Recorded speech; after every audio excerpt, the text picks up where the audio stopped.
কথাকলি কিচেনে আপনাদের স্বাগত জানাই। আমের তো অনেক রেসিপি খেয়েছেন, আজ আমি আমের আমসত্ত্ব বানিয়ে দেখাবো। প্রথমে আমগুলিকে ভালো করে জলে ধুয়ে নেব। এবার আমের খোসাগুলি একে একে ছাড়িয়ে নেব।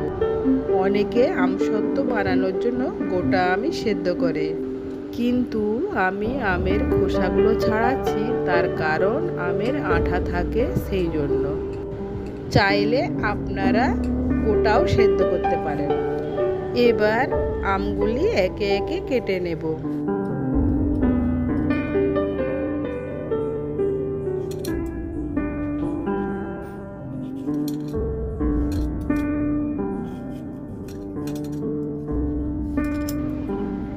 তাড়াতাড়ি সেদ্ধ হওয়ার জন্য আমগুলোকে আমি ছোট ছোট পিস করে কেটে নিলাম।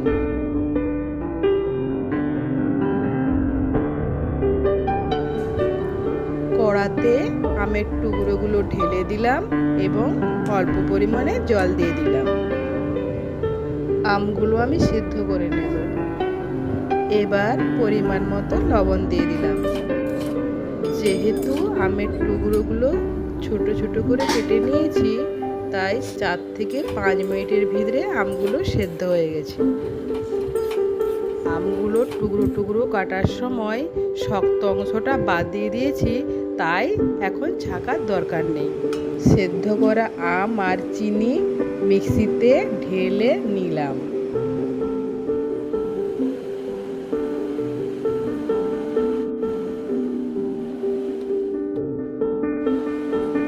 কি সুন্দর একটা স্মুথ পেস্ট তৈরি হয়েছে। আমি এখানে পালস চকলেট নিয়েছি। পালস চকলেটগুলো জলের সাথে গলিয়ে নেব। বানিয়ে রাখা মিশ্রণটা ঢেলে নেব। পালস চকলেটটা ব্যবহার করলাম যাতে আমসত্ত্বটা খেতে সুস্বাদু হয়। কড়ার নিচে যাতে না লেগে যায় সেই জন্য বারবার নাড়তে হবে।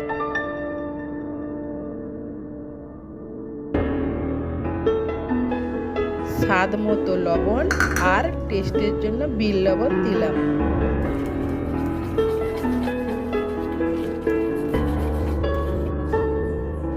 থালার উপর তেল বুলিয়ে রোদে দিয়ে দিলাম।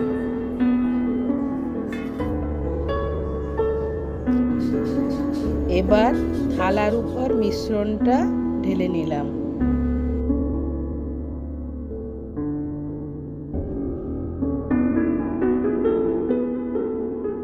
দেখুন বন্ধুরা, 2 দিন রোদে রাখার পর কত সুন্দর আমসত্ত্বটা উঠে গেছে। দেখুন বন্ধুরা, আমি এইভাবে পিস পিস করে কেটে নিচ্ছি। দেখুন বন্ধুরা, কত সুন্দর আমসত্ত্বটা বানানো হয়েছে।